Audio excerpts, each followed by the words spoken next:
नमस्ते। कभी सोचा है कि दुनिया के सबसे बड़े लोकतंत्र का इंजन रूम, यानी कि वो जगह जहां से पूरा देश चलता है, वो असल में दिखता कैसा है? आज हम भारत की संसद के कामकाज को ही समझने वाले हैं, जो सही मायनों में हमारे देश की धड़कन है। तो आखिर ये संसद है क्या?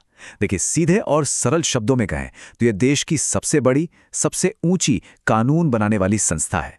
असल में यही वो जगह है जहां करोड़ों लोगों की आवाज एक साथ गूंजती है और देश के भविष्य को एक शक्ल देती है। चलिए, इसे ठीक से समझने के लिए हम अपनी बात को 4 हिस्सों में बांट लेते हैं।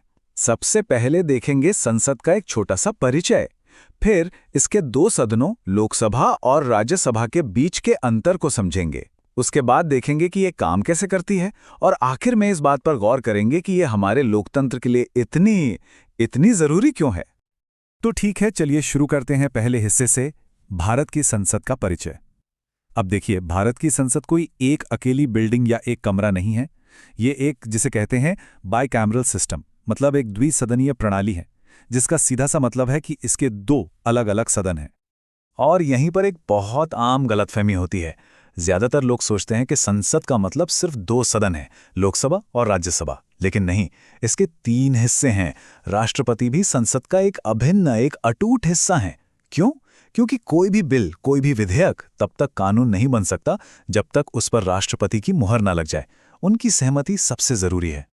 अब आता है सबसे दिलचस्प हिस्सा, लोकसभा बनाम राज्यसभा। ये दोनों सदन एक दूसरे से कितने अलग हैं, ये जानना बहुत जरूरी है। तो सवाल ये उठता है कि भाई, इनमें बैठता कौन है और इनका मकसद क्या है? दोनों का काम क्या अलग अलग है? तो पहले बात करते हैं लोकसभा की। इसे कहते हैं हाउस ऑफ द पीपल, यानी जनता का सदन। और इसमें बैठते हैं 543 सदस्य। और ये कौन है? ये वो लोग हैं जिन्हें भारत के नागरिक सीधे वोट देकर चुनते हैं। ये हमारे लोकतंत्र से सीधा कनेक्शन है। और इसके ठीक उलट दूसरी तरफ है राज्यसभा, जिसे काउंसिल ऑफ स्टेट्स या राज्यों की परिषद कहते हैं। ये सदन लोकसभा से छोटा है। इसमें 445 सदस्य होते हैं। और सबसे बड़ा फर्क यह है कि ये सीधे जनता का नहीं, बल्कि हमारे देश के अलग अलग राज्यों और केंद्र शासित प्रदेशों का प्रतिनिधित्व करते हैं। अब इस टेबल को देखें तो इन दोनों के बीच का फर्क बिल्कुल साफ हो जाता है। लोकसभा का कार्यकाल 5 साल का होता है और इसे भंग भी किया जा सकता है। सरकार बनाने या गिराने की ताकत इसी के पास है। इसीलिए बजट और पैसों से जुड़े सारे बड़े फैसले यहीं होते हैं। दूसरी तरफ राज्यसभा एक परमानेंट बॉडी है, एक स्थायी सदन है जो कभी भंग नहीं होता। इसके सदस्य 6 साल के लिए चुने जाते हैं। इसका मुख्य काम है विधेयकों की समीक्षा करना, उन पर दोबारा सोचना और कभी-कभी जल्दबाजी में बन रहे कानूनों पर एक तरह से ब्रेक लगाना। तो ठीक है, ये तो हो गई इसकी बनावट की बात कि कौन कहाँ बैठता है।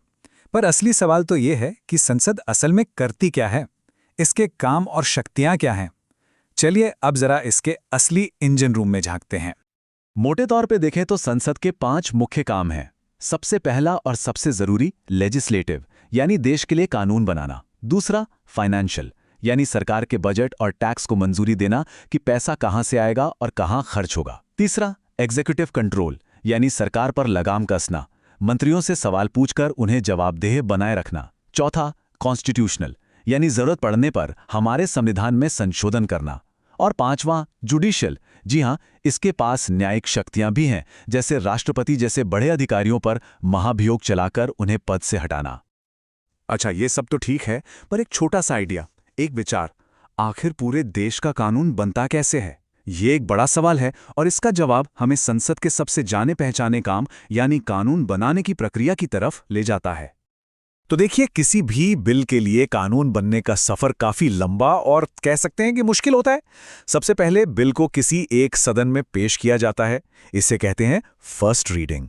फिर होती है सेकंड रीडिंग, जहां इस पर विस्तार से चर्चा होती है, बहस होती है और जरूरी बदलाव किए जाते हैं। इसके बाद थर्ड रीडिंग में इस पर फाइनल वोटिंग होती है। अगर यहां से ये पास हो गया तो इसे दूसरे सदन में भेजा जाता है और वहां भी यही पूरी प्रक्रिया दोहराई जाती है।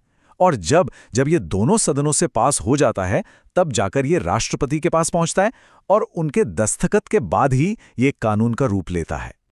तो हमने इसकी बनावट और काम करने का तरीका तो देख लिया, पर अब जरा एक कदम पीछे हटकर बड़ी तस्वीर को देखते हैं।